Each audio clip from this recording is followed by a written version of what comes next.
Nos metemos ahora en otros temas de actualidad. Son las 9 de la mañana, 22 minutos, porque se lanzó la campaña Hagamos de la salud mental una prioridad. Para volver a poner el tema sobre la mesa, recibimos hoy al doctor Horacio Porciúncula, coordinador del programa de salud mental del Ministerio de Salud Pública. Bienvenido, Porciúncula. ¿Cómo está? Bueno, un gusto para mí poder compartir unos minutos con ustedes y sobre todo con la población en un tema que, como dice la campaña, prioridad. Pero una prioridad que no es un eslogan nuestro, sino que después de la pandemia a todos nos generó cosas. Totalmente de acuerdo. Está impuesto el tema, obliga de alguna manera. ¿Cuál es el concepto de la campaña? ¿Cuál será el alcance? La filosofía que tiene la campaña, más allá de la sensibilidad de la población, es ver esto desde un ámbito de lo intersectorial. ¿Por qué? Porque vemos que el tema de la salud mental tiene mucho que ver cómo cuidamos nuestra salud, cómo hacemos cosas que de alguna manera nos protegen, la importancia de la educación, por ejemplo. Vimos que el abandono escolar es un factor determinante para que pasen cosas muy serias y muy graves, como son el consumo de sustancias, la entrada al delito.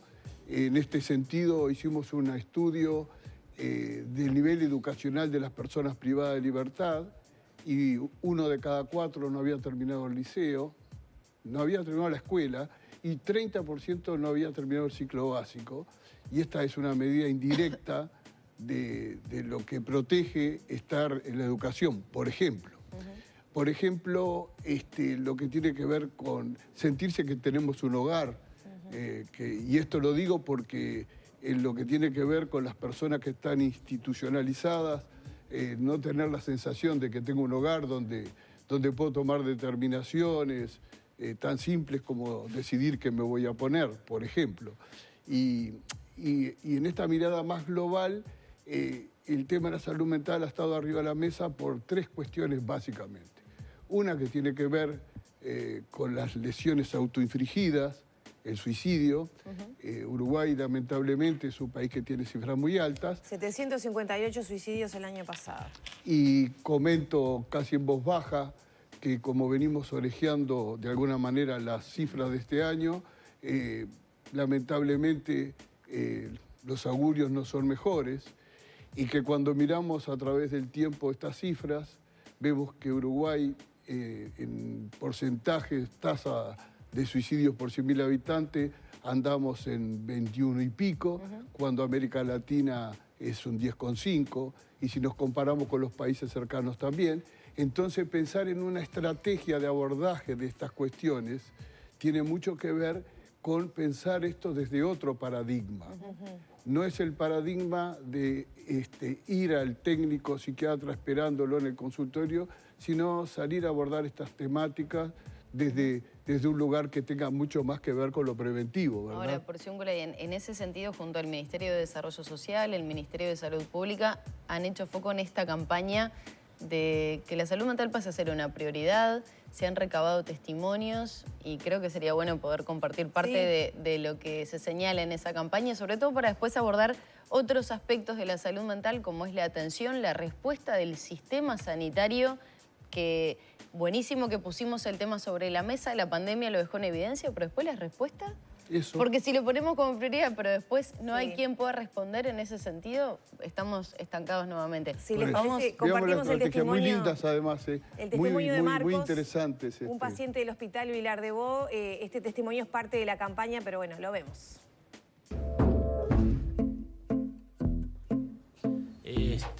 Bueno, yo me enfermé a los 18 años y terminé internado en el Hospital Vilar de Bo.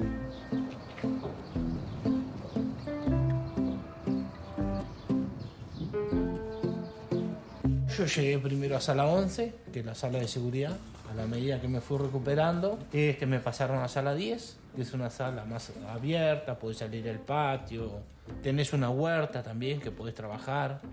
Podés estar hasta tarde abajo de un árbol tomando mate si querés. Y un día me acuerdo clarito, viene la psiquiatra y me dice: tiene pase a sala 12 por el permiso del juez, por buena conducta. Me vino una alegría. Y ahí conocí a Selva. nos comunicamos con el Mides para formar la cooperativa Dodici, que es un lavadero industrial. Era un predio de la ANEP que estaba abandonado, que es un galpón, una casita y 2 apartamentos. Inauguramos el lavadero y después fuimos creciendo. Fuimos comprando máquinas en cuotas. Hoy por hoy estamos trabajando solamente a Vilar de Bo. Levantamos la ropa también del Sanatorio Echepare, que son pacientes de Vilar de Bo. Vamos a la cárcel central también, levantamos la ropa de cárcel central que corresponde solamente a los pacientes del sector de ACE. Vivo en uno de los apartamentos y en el otro apartamento viven 2 compañeros más con permiso judicial y eso se vinieron a vivir a estos 2 apartamentos. Una tragedia tras la otra, una peor que nosotros. Cuando estuve en Sala 11, es un lugar, para decir la verdad, está encerrado entre 4 paredes, no ves a nadie. En un año que tuve 2 visitas nomás. Es una alegría enorme poder, no sé, trabajar, vivir tranquilo, independizarte totalmente, ¿no? Cuando compartíamos la comida y ahora estamos cocinando para nosotros. Cuando te tocaba vos tuco, me daba tuco a mí, yo le daba fideo a él. Siempre respetando el tratamiento, ¿no? Puede pasar que a veces uno se confunde porque dice, tengo un apartamento, vivo acá y esto ya no tengo que tomar más la medicación. Y no es así. El paciente psiquiátrico, con una ayuda y con esfuerzo, se puede salir adelante.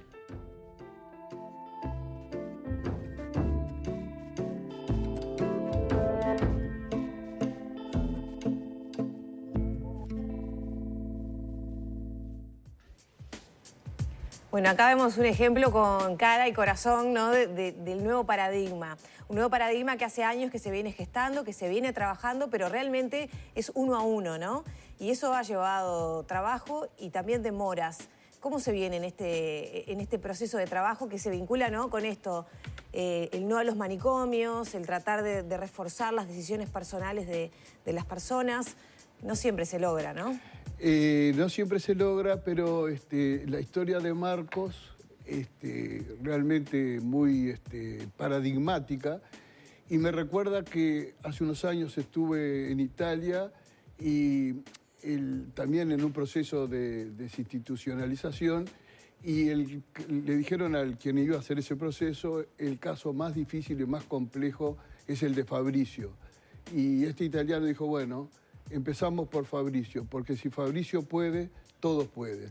Y Marcos es un ejemplo, porque Marcos, como lo dice en el video, estuvo en Sala 11, después fue pasando en diferentes etapas, y esas etapas que son de alguna manera el camino de salida, necesitaron mucho apoyo. Él habla de que el tratamiento debe continuar, que puede hacerse cargo, que logra autonomía.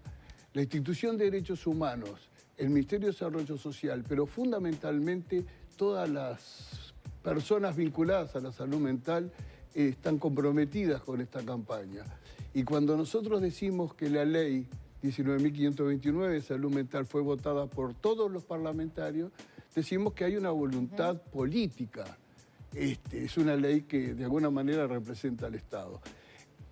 Esto no asegura nada, ¿no? Ahora, porque la seguridad se logra en el día a día. Tal cual. Viendo esto y estas situaciones tan complicadas como el ejemplo de Fabricio, por ejemplo, ¿estas personas pueden lograr una independencia y reinsertarse a la sociedad de forma normal, cumpliendo con todos esos requisitos? Porque, digo, también es parte de la vida, ¿no? Que estas personas puedan tener la oportunidad en base, bueno, a rutinas, a seguramente seguir tomando esa medicación, como decía recién este joven. ¿Se puede? Sí se puede.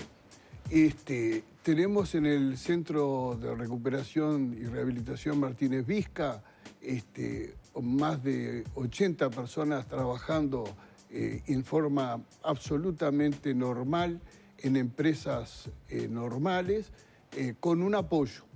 Y esto también lo venimos trabajando con el Ministerio de Trabajo y Seguridad Social, para que se logren esos apoyos, que no es invasivo, ¿no? Digo, en uno de los pero videos, es un acompañamiento terapéutico, me imagino. Absoluto, y muchas veces externo. Se le asegura al empleador que esa tarea va a estar cubierta y que no va a generar ningún tipo de disturbios. Y cuando digo que tenemos más de 80, estoy hablando de más de 3 años, gente trabajando en cargos que se sorprenderían. y que no los digo para no estigmatizarlos, y hay algunos de los videos que después podrán buscarse a través de las redes, donde personas con este perfil lo pueden hacer. Como a cualquiera de nosotros en la vida, siempre tenemos avatares. Nuestra vida nunca es lineal. Y siempre precisamos apoyos. A veces más, a veces menos, pero... Absoluta, esa es la clave. Hace unos años atrás hicimos una campaña diciendo la primera ayuda puede ser vos.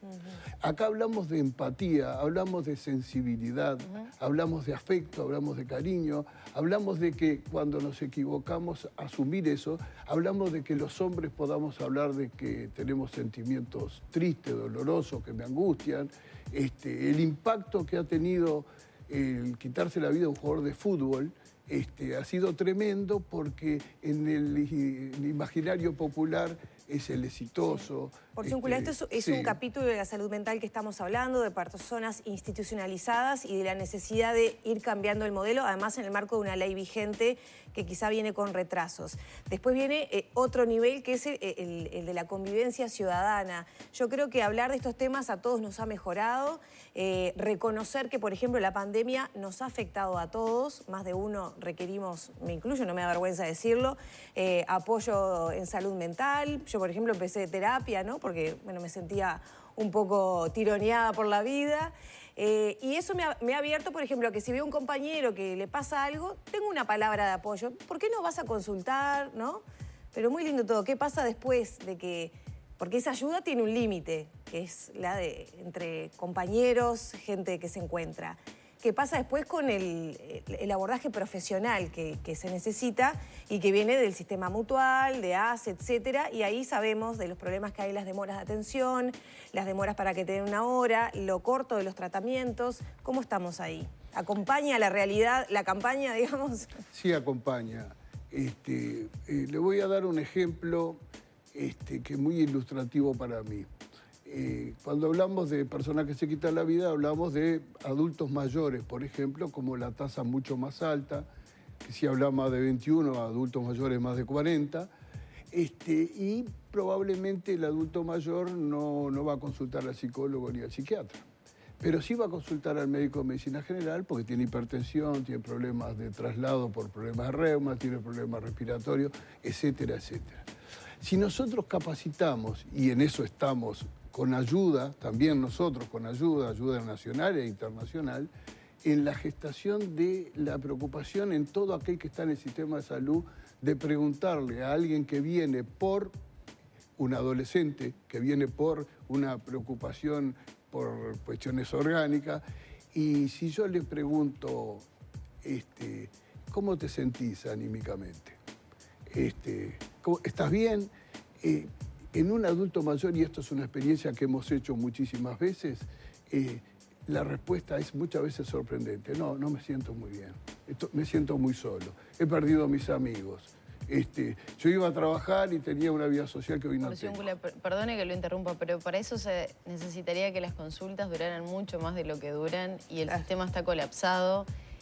Para conseguir hora para los médicos es un viaje de ida y nunca de retorno, entonces es sumamente complejo. El sistema me parece magnífico y ojalá se pudiera aplicar, pero no es la realidad de lo que está pasando. Es cierto, no es la realidad, pero con mirar la realidad compleja, de la cual soy 100% consciente, y parte del fracaso asistencial muchas veces tiene que ver con la posibilidad de la accesibilidad al tratamiento. Muchas veces la población tampoco sabe que tiene algunos derechos adquiridos y es nuestro deber decirle que sí los tiene, exigirle al prestador. Es todo un camino complejo que no nace hoy, ¿no? Y que hoy está de repente sobre la mesa por conflictos gremiales, económicos, absolutamente complejos, pero también respetables. El verlos, el enfrentarlos, el intentar de alguna manera que el sistema como tal cambie el paradigma, Es fundamental. Es fundamental. Por eso la campaña apunta a que vamos más allá del sistema de salud. Ahora, más allá de eso, y hoy se lo comentaba previo a ese tape disparador, viendo la realidad de Marcos, ¿qué pasa, por ejemplo, con las urgencias a nivel de psiquiatría, ¿no? Porque hay un llamado de emergencia porque de repente hay un adolescente que tiene una crisis que su familia no lo puede contener. Llamo a las 3 de la mañana. ¿Me atienden? ¿Hay un profesional que esté capacitado para atender esa situación? ¿Cómo se realizan los traslados? Que eso es muchas, o por lo menos son las consultas que llegan principalmente con problemas que se enfrentan en la realidad, en el día a día. ¿Qué pasa con eso? En el lugar que Yendo al extremo, sí, ¿no? Sí, por supuesto. El lugar que ocupo en el ministerio, estos llamados son prácticamente muchos y por día, ¿no? Digo, nosotros decimos que tenemos una policlínica de contención emocional de situaciones en las cuales las respuestas no son con la velocidad que se necesita y que de alguna manera el sistema tiene dificultades en estas cuestiones de enfrentar este tipo de situaciones críticas. Tenemos estrategias para este tipo de cuestiones también. Cuando yo le digo que en el Uruguay hay 700 psiquiatras, que corresponden aproximadamente al segundo país latinoamericano en número de profesionales en el área por 100.000 habitantes, que hay más de 12.000 psicólogos, que es una de las cifras también muy importantes, solo superado por los argentinos. Si nosotros usamos esta estructura en base a atender a la población de una forma que pueda ser realmente importante, y me viene a la mente el ejemplo que vivimos durante la pandemia y pusimos el teléfono de atención emocional y ahí de hecho, también líneas de psicólogos que se unieron para trabajar honorariamente. Honorariamente más de 160 psicólogos y para dar respuesta a esas necesidades emocionales y que fue realmente impactante. ¿Debería haber un plan de emergencia en salud mental entonces? Yo diría que alinearlos, ¿no? Digo, que este es el proceso en el cual nos encontramos, ¿no? Alinear las fuerzas que tenemos. Sé que la distribución de recursos humanos en el país es muy diferente, Montevideo Canelones, de lo que es del Río Negro hacia arriba. Por eso pensamos en todo este programa de capacitación de recursos humanos a todo nivel, en el cual implica no solamente el médico, sino también la enfermera universitaria. Hay gente que tiene la participación de los familiares y de los usuarios. Es clave también para que el usuario pueda mantenerse en el vínculo familiar, que también las personas que conviven con él tengan herramientas para manejar situaciones críticas que muchas veces duran unos minutos, que si uno no actúa adecuadamente se transforma en una crisis sanitaria. Y hoy hablábamos en otro momento sobre la gente en situación de calle, y que ahí es toda una problemática, y ahí hay un montón de estrategias que están llevando adelante los compañeros del MIDES para... Por Zúñula, solo para... Tenemos que cerrar. Sí, un mensaje de una televidente que dice que su hija hace más de 2 años que espera que la llame un profesional de ACE. Digo, también como para contextualizar la realidad en la que vivimos, ya no tenemos más tiempo, pero me parece pertinente como atender todas esas situaciones, ¿no? Poner el tema sobre la mesa es buenísimo, pero que se pueda dar respuesta por parte del sistema sanitario también es fundamental. Permítame que conteste a esta cuestión que me dice la usuaria, y entiendo, me preocupa muchísimo. Parte de nuestro compromiso es poder dar respuesta a estas situaciones. Y también sé, porque también trabajé muchísimos años en ACE, que ACE ha sido un pionero en cuanto al desarrollo de estructuras de salud mental. Que se comunique con nosotros nuevamente al Ministerio de Salud Pública, y alguna solución sin ningún tipo de duda le vamos a encontrar. Muchas gracias por Zúñula. A ustedes.